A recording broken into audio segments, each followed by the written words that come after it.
Patuloy ang paghanap sa iba pang akusado sa flood control anomaly sa Oriental Mindoro.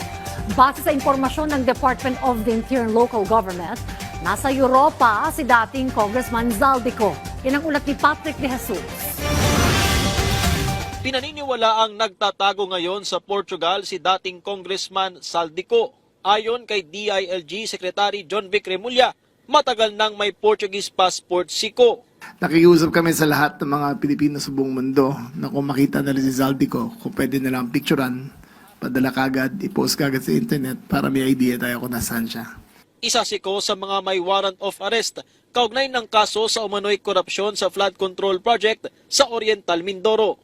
It is a whole-of-government approach to get Zaldico. To what those measures are, I cannot speak of yet, but I think when it comes to repatriation, DFA should be the lead. Kabilang si Ko sa 4 na akusadong nasa labas ng Pilipinas, pati na ang isang dating DPWH official na huling na-track sa Israel ayon sa PNP-CIDG. Nagpapatuloy naman ang manhunt operation sa 3 opisyal ng SunWest Incorporated na nasa loob ng bansa. Noong Biyernes nang tinangkang isilbi ang warrant of arrest laban sa kanila sa isang hotel sa Pasay City.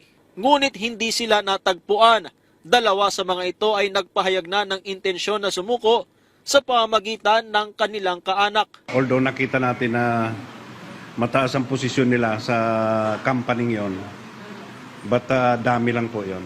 So basically, they do not have the money and capacity to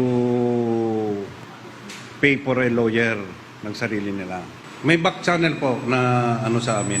And siyempre, wala po silang personal na abogado and apparently parang napabayaan. So they're takot also. We're trying. 9 sa mga akusado ay una nang naaresto at nakahanda ang Philippine National Police na huliin ang iba pang sangkot sa flood control corruption mula sa ilalabas na mga karagdagang warrant of arrest.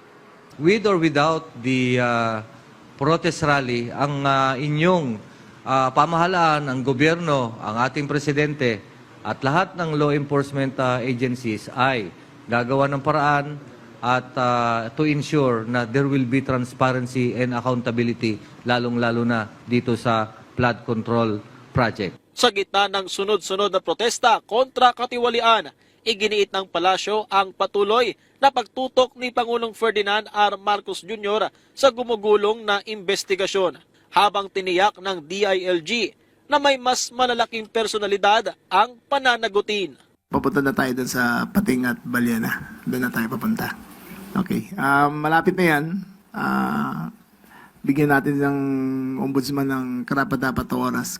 Nakikiisa si Pangulong Ferdinand R. Marcos Jr. sa mga panawagang panagutin ang mga may sala sa mga iniimbestigahang irregularidad sa loob ng pamahalaan.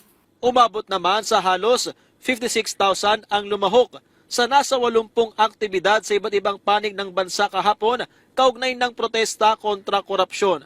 Ayon sa PNP, pangkalahatang naging mapayapa ang sitwasyon at walang naiulat na karahasan.